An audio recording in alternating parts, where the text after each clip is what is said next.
எல்லாருக்கும் வணக்கங்க. எல்லாரும் நல்லா இருக்கீங்களா? இன்றைக்கி நம்ம கண்ணம்மா சொல்லல என்ன வீடியோ பார்க்க போகிறோம்னா, இது ஒரு அவேர்னஸ் வீடியோங்க. வீடியோ தயவு செஞ்சு ஸ்கிப் பண்ணாமல் பாருங்கள்.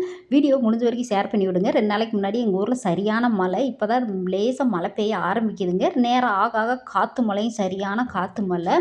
அந்தளவுக்கு இடி மின்னல் அடித்து மழை பெஞ்சிக்கிட்டு இருந்துச்சுங்க. லைட்டாக ஆரம்பிக்கும் போது தான் நான் வீடியோ எடுக்க முடிஞ்சுச்சு. அதுக்கப்புறமா ஃபோனே தொடலை. ஏன்னா அந்தளவுக்கு இடி மின்னல். அப்புறம் 5:30 பஸ்ஸுக்கு ஊருக்கு போகலான்னா அந்த டயத்தில் போக முடியல. 6 மணி பஸ்ஸுக்கு போகலான்னு பஸ் ஸ்டாண்டுக்கு நனைஞ்சுக்கிட்டே கொடையை பிடிச்சி போய் அங்கே நிற்கிறேன். பஸ்ஸு வரலங்க. 6 மணிக்கு வர்றது 6:30க்கு தான் வந்துச்சு. அதுக்கப்புறமா ஏறி போனோம்னா பஸ்ஸு எங்கள் ஊர் பக்கத்து ஊர் மொட்டணத்துலேயே நின்றுச்சுங்க. அந்த லைட் எரியாமல் 6:30க்கெல்லாம் நல்லா இருட்டிருச்சு. லைட் எரியாமல் எப்படி பஸ் போக முடியாது இல்லையா? நீங்கள் எல்லோரும் இறங்கி அடுத்தடுத்து ஆட்டோ பஸ் வச்சு நீங்கள் போய்க்கிங்க அப்படின்னு டிரைவர் கண்டக்டர் சொல்லிட்டாங்க.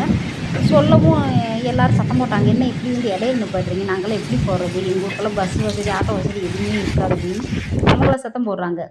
அவங்கள சத்தம் போட்டு என்ன செய்ய பாவம். அப்புறம் நீங்கள் போய் சொல்ல வேண்டிய இடத்துல சொல்லுங்கள், நாங்கள் என்ன பண்ணுறது அப்படின்னாங்க. ஷெட்டில் சொல்லுங்கள், இல்லைன்னா ஆஃபீஸர்கிட்ட போய் சொல்லுங்கள் அப்படின்னாங்க. உண்மைதாங்க. கவர்மெண்ட் வந்து இந்த மாதிரி கிராமப்புறங்களில் டவுன் பஸ் அனுப்புறது சரியாக எல்லாமே செக் பண்ணி அனுப்புங்க. வயசானவங்க முடியாதவங்க எத்தனையோ பேர் இந்த பஸ்ஸை நம்பி வர்றாங்க ஊருக்கு போகலான்னு. இப்படி இடையில நின்னா எப்படி போகிறது? ஸோ அது அவங்க சொந்த பந்தத்தை வர சொல்லி போனாங்க. போக முடியாதவங்க நின்றுக்கிட்டு தான் இருந்தாங்க. அதுக்கப்புறமா நானும் ரொம்ப நேரமாக நின்றுக்கிட்டு இருந்து அப்புறம் 6:30க்கு ஆண்டிபட்டி பஸ் வருது. 7 மணிக்கு தாங்க வந்துச்சு மழைனால. அப்புறம் ஆண்டிபட்டி வந்து அப்புறம் தேனி வந்து எங்கள் மாமா வந்து வீட்டுக்கு கூட்டு போனார்.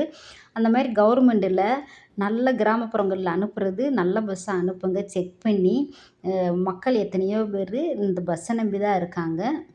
பகல்லேனா கூட எப்படியோ போயிடுவாங்க. ஆனால் நைட் டயத்துலலாம் இந்த மாதிரி பஸ்ஸு இடையில நின்றுச்சுன்னா என்ன பண்ணுறது? முடியாதவங்க வயசானவங்கலாம் பார்த்தீங்கன்னா கூட்டு போக ஆள் இல்லைன்னா என்னங்க பண்ணுறது? இதெல்லாம் பார்த்தீங்கன்னா கிராமப்புறங்களில் நடக்க தான் செய்யுது. இனி வரப்போகிற ஆட்சியாவது கிராமப்புறங்களுக்கு நல்ல பஸ்ஸாக அனுப்புங்க தயவு செஞ்சு.